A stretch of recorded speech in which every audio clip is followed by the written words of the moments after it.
Ya, keluarga Indonesia kembali lagi di Kumpul Keluarga, masih membahas tentang si anak kembar. Nah, ada anak kembar yang punya cerita unik sekali.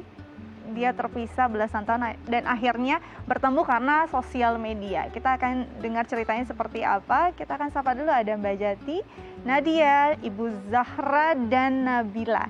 Halo. Halo. Halo, apa kabar? Ini antara Depok dan Makassar ya wilayahnya ya. Wow.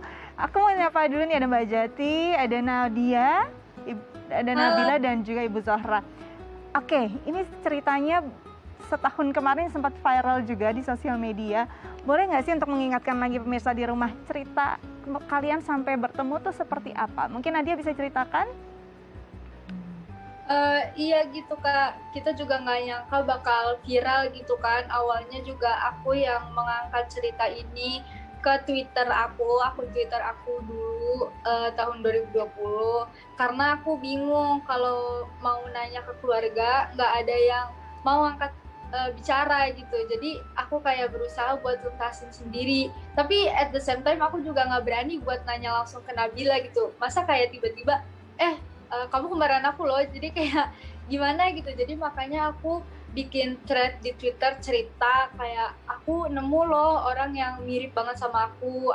Aku bisa tahu karena dari teman SD ku yang nge-tag dari Instagram. Terus ya seiring berjalannya waktu thread itu viral. Setelah thread itu viral, orang-orang jadi kayak nge-DM Nabila, terus Nabila nge-live pada komen kayak kamu punya kembaran loh. Akhirnya kita omongin berdua. Terus setelah kita omongin berdua, akhirnya keluarga juga akan bicara akhirnya. Kayak nyeritain ternyata benar kita itu kembar terpisah selama 6 bulan. Ternyata itu ya kecanggihan teknologi yang nggak bisa menyatukan hati yang terpisah, fisik yang terpisah belasan tahun. Untuk Nabila sendiri saat tahu ternyata punya kembaran, punya saudara kembar yang selama ini Nabila nggak tahu. Perasaannya seperti apa sih? Perasaannya ya campur aduk lah ya Kak, soalnya antara nggak nyangka terus ya sedih gitu kan. Aku punya kembaran kepisah dari lahir ya sedih, tapi nggak nyangka juga bakal ketemu di usia aku yang udah 16 tahun. Oke, jadi belasan tahun mungkin ini satu hal yang nggak disangka dan tidak siap juga begitu ya. Apalagi dari pihak keluarga saat ditanyakan nih, Nadia waktu itu akhirnya bertanya pada keluarga. Boleh tanya dulu ke Mbak Jati. Mbak Jati, bagaimana tanggapan pihak keluarga saat pertama kali Nadia menanyakan hal tersebut? Panik ya, benar. Keluarga semua karena anak kok tahu dari mana gitu kan. Dan kita selama hampir 17 tahun menutupi Nadia bahwa dia punya kembaran gitu. Ya berusaha menghibur dia aja waktu awal-awalnya. Kita ajak jalan ke mall biar dia lupa sih. Tujuannya biar dia lupa, nggak tanya-tanya gitu loh. Tapi ternyata dia cari tahu sendiri, yang jadi viral, ya itulah ya akhirnya kita mau nggak mau terbuka sama dia. Oke. Panik pertamanya nih. Aku juga mau nanya ke Ibu Zahra. Ibu sendiri perasaannya seperti apa saat Nabila pertama kali menanyakan hal serupa, Ibu? Saya ini deg-degan, saya pikir bagaimana ini saya beritahu ya langsung itu bagaimana. Terus sama dia tanya begitu, Ma, betul itu saya punya kembaran, saya bilang. Kau kenal di mana kembaran? Dia bilang ada di HP. Saya bilang, itu orang di mana? Dia bilang ada di Jakarta, Ma. Saya bilang, kok di dunia ini kan luas, banyak orang yang sama mukanya. Dia tanya lagi, dia bilang, kok sama kelahiran saya dengan dia? Gitu. Terus saya tanya lagi, dia anak keberapa? Dia bilang, dia anak keberapa? Keempat. Anak keempat, tapi dia orang diangkat juga, Ma. Saya tambah kaget lagi. Bagaimana ini sama dia? Bagaimana lagi? Terus dia bilang lagi, sama kelahiran saya, sama. Dia suka juga makan es batu, sama. Lama-lama saya bingung, saya pikir, dia bilang, lihat Ma, lihat mukanya dengan muka saya sama dengan saya ngaca. Jadi saya bilang, terus saya tidak sempat lagi sembunyikan, saya bilang, oh iya kamu kembar nah. Langsung dia kaget menangis peluk saya. Iya mak, saya memang ada kembar. Saya bilang iya. Cuma saya tidak beritahu. Saya takutnya dia suruh saya cari di mana kembarannya. Oke. Ini kita terbayang seperti apa perasaannya. Kita saja mendengar saja begitu haru ya Mbak, apalagi Nabila, Nadia dan juga pihak keluarga. Ini sebuah penerimaan, ini kan juga sering terjadi pada mungkin anak yang diadopsi dan akhirnya baru menerima kenyataannya di usia sudah beranjak ya remaja ataupun dewasa. Proses penerimaan ini seperti apa sebenarnya? Apakah perlu waktu yang cukup panjang atau memang karena ini akhirnya menemukan saudara baru justru akan lebih mudah? Oke. Jadi kalau kemudian satu peristiwa yang mengagetkan gitu ya dan besar kemudian dipersepsikan mungkin proses penerimaan gitu untuk sampai satu peristiwa tersebut sampai ke acceptance, pasti awalnya ada perasaan dulu denial kayak oh jangan-jangan bukan, masa sih kok saya nggak dikasih tahu kalau punya kembaran, apa kenapa gitu kan, hal-hal seperti itu normal terjadi gitu kan, sampai kemudian mempertanyakan benar atau enggak gitu. Tapi kemudian cepat atau lambatnya individu sampai ke tahapan acceptance atau penerimaan, dia menerima bahwa satu kondisi ini benar terjadi pada dia, itu akan sangat mengaruhi bagaimana kemudian perspektif dan dinamika psikologis setelah itu atau peristiwa tersebut terjadi gitu loh. Kalau kemudian bisa melihatnya dengan cepat sampai ke tahapan penerimaan sehingga bisa melihat atau mendapatkan insight yang positif dari peristiwa tersebut, itu kan lebih enteng dan lebih mudah. Tapi nggak semua orang mungkin bisa secepat itu sampai ke, kalau tadi Nadia dan Nabila bilang kan seneng gitu kan ya, tadi sempat kita ngobrol-ngobrol sebentar kan ya, seneng, kemudian ada saudara baru gitu, ada teman untuk cerita gitu kan. Nah berarti kan penerimaannya positif kan hal tersebut gitu. Nah itu akan sangat membantu dalam proses dinamika psikologis kedua anak kembar ini gitu. Dan mungkin juga support keluarga yang benar-benar menerima sepenuhnya juga bahwa ada kehadiran anak lain gitu, anak baru dan jadi keluarga baru. Ini jadi justru keluarga makin besar ya. Jadi sebenarnya kalau kita lihat dari sisi positifnya makin baik gitu ya. Aku tanya Nadia dan Nabila. Nabila, setelah bertemu lagi mungkin terpisah kan lama gitu ya, akhirnya menemukan sosok yang sebenarnya hampir sama dengan kamu. Jadi seru nggak sih sekarang hubungannya? Seru banget. Ngomongnya aja hampir sama loh barusan. Seru banget. Oke, gimana? Coba Nabila dulu. Serunya tuh di mana? Ya serunya itu kan kebetulan aku itu anak tunggal di keluarga aku ini. Terus tiba-tiba ketemu kembaran aku, ya makin seru, ada teman cerita, ada teman bercandaan. Apalagi sekarang tuh kami berdua makin akrab karena sering ketemu.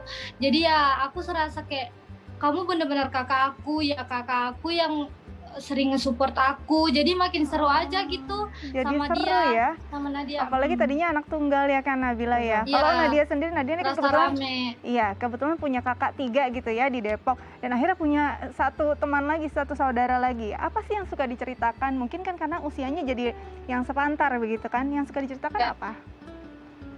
Paling cerita tentang ya gitu yang tadi udah aku bilang, paling sering tuh fangirling bareng gitu ya sama Nadia. Ya terus selain itu juga ya paling cerita tentang sekolah gitu. Kalau misalnya aku terlalu gengsi cerita ke Mimi, aku pasti cerita ke Nabila gitu. Oke, K-popers kayaknya ya. Bisa juga loh bercerita sama Tante Dika dan Tante Ayu juga bisa. Oke, nah Mbak Jati, kalau dilihat ini kan pastinya biasanya kalau anak kembar itu ada keterikatan. Ada tidak sih di saat masa-masa kecilnya saat mereka terpisah, ada satu hal yang mungkin dirasakan keluarga sepertinya ini karena mereka terpisah ya, apakah tantrum ataukah ada rasa sedih yang berlebih yang dirasakan Nadia saat mereka memang tidak sama-sama tahu bahwa mempunyai saudara kembar? Oh iya, waktu itu ketika dia berusia dari mulai dia dibawa ke sini ya, 11 hari sampai usia 5 tahun, itu dia nangis terus, hampir setiap malam, sampai kita tuh bingung gitu loh, dia nangis. Cuma setiap dia nangis, karena mama sudah tahu bahwa dia punya kembaran, mama selalu bilang gini, mungkin kembarannya sakit kali ya gitu. Jadi dia nangis terus, nggak bisa diam. Jadi diam-diam nanti kita bacain doa segala macam baru diam. Nanti lagi. Jadi ada nangis ya saat kecil yang kadang-kadang nggak tahu karena apa gitu ya Mbak Jati ya? Kata ibunya waktu kecil Nabila itu sering sakit ya waktu itu. Iya. Baik. Jadi memang ada hal yang ada tanda-tanda tersendiri Ya. saat mereka harus terpisah dan Ya. mungkin dirasakan oleh saudara kembar di mana tadinya dalam satu rumah satu rahim begitu ya. Hmm. Oke, Mbak Jati, Ibu Zora dan juga Nabila Nadia, ini sini ada psikolog kita Mbak Ayu Sutomo. Ada yang ingin ditanyakan nggak terkait kehidupan kembar life ini? Ada yang ingin ditanyakan, silakan loh. Iya gini loh, Ibu psikolog, apa namanya, mereka kembar nih. Kadang-kadang kita suka bingung, mereka kembar itu belum tentu sama ya sifat mereka, kepribadian mereka gitu loh. Kita sebagai, terutama saya nih ya yang memposisikan ya kadang-kadang berada di tengah-tengah mereka gitu loh. Suka bingung dengan sifat mereka yang kadang-kadang saling jealous gitu, bertentangan gitu loh. Itu gimana? Saya kadang-kadang suka bingung, kadang-kadang saking saya malasnya, udahlah masa bodoh aja lah gitu loh. Dengan sifat mereka yang kadang-kadang ini Nadia begini gitu, Nabila begini gitu. Itu gimana cara menanggapi mereka gitu loh, biar mereka tidak bertentangan terus gitu loh. Oke. Gitu loh. Jadi kembar yang tadinya berpikir kembar itu pasti sama, Iya. treatmentnya pasti sama. Iya. Apalagi ini usianya usia remaja yang sudah mencari jati diri, mungkin masing-masing punya perbedaan gitu ya. Iya. Gimana Mbak Ayu menghadapinya? Oke, kalau sebagai orang tua atau sebagai yang menengahi gitu ya, kesadaran bahwa anak kembar itu belum pasti sama, itu bisa jadi modalitas sekali untuk kemudian kita paham bahwa oke, treatmentnya nggak bisa sama. At least kita punya ekspektasi juga nggak kemudian harusnya kan sama. Kesadaran bahwa ini adalah dua orang yang berbeda walaupun kembar, secara fisik mirip, tapi apalagi sudah diasuh dengan keluarga yang berbeda ya, sehingga probabilitas memiliki karakter yang berbeda itu menjadi besar sekali begitu kan. Nah itu sangat-sangat mungkin kesadaran untuk itu akan setidaknya bikin kita lebih enteng gitu, bahwa ini orang yang beda, jadi nggak bisa kita punya ekspektasi bahwa mereka berdua akan bisa treatnya itu sama dan sikapnya itu sama, sifatnya sama, karakternya sama gitu. Apalagi sudah terpisah dan diasuh oleh keluarga yang tentunya punya latar belakang budaya yang berbeda. Ya. Nah kalau kemudian menengahi pada saat ada sedikit mungkin berselisih paham gitu kan, apa yang harus dilakukan sebagai orang tua, jadilah juri yang objektif dalam artian kemudian ya mendengarkan, kemudian kalau apalagi kalau sudah remaja ya bisa disampaikan menurutmu gimana, menurutmu seperti apa yang harus menurutmu membuat dirimu merasa seperti itu, kalau kamu merasa gimana gitu, dan kemudian apa yang bisa kita lakukan untuk membuatmu menjadi lebih baik gitu. Kita bisa bantu apa nih? Jadi biarkan dua anak remaja ini yang menginisiasi untuk bicara, aku akan lebih baik jika merasa begini, aku lebih baik gini. Oke, diajarkan juga, yuk kamu ketemu deh bicara secara langsung. Sehingga bisa untuk berlatih mengemukakan apa harapan, perasaan, kemudian pendapat langsung. Jadi kita menjembatani bukan sebagai burung merpati penyampai pesan gitu, tapi lebih kepada mengajarkan gimana kalau bicaranya seperti ini disampaikan langsung, ke yang sana bicaranya seperti ini disampaikan langsung. Kita menengahi yuk dua-duanya itu, dalam hal ini kita sedang mengajarkan mereka untuk berkomunikasi, kemudian menyelesaikan konflik secara sehat berdua gitu. Nah itu dia, jadi biarkan mereka coba cari juga penyelesaiannya seperti apa. Ya, jadinya benar-benar bisa jadi suatu hubungan yang saudara baru setahun ketemu jadi klop gitu ya. Nadia, Nabila, jangan sering berantem ya. Kasihan Bu Zora dan Mbak Jatinya. Terima kasih loh sudah berbagi bersama kami di Kumpul Keluarga. Tetap jaga kesehatan. Sampai jumpa. Bye. Bye-bye. Dadah, Kak. Dadah. Aduh, seru banget ya punya keluarga baru. Kita juga jadi tahu cerita mereka, bagaimana mereka menerima adanya hal yang baru, dan ini bisa jadi satu hal yang jadi mungkin penyemangat baru untuk mereka ya Mbak Ayu. Kita jeda dulu, nanti kita bahas lagi lebih jauh tentang si kembar ini. Tetap bersama kami di Kumpul Keluarga.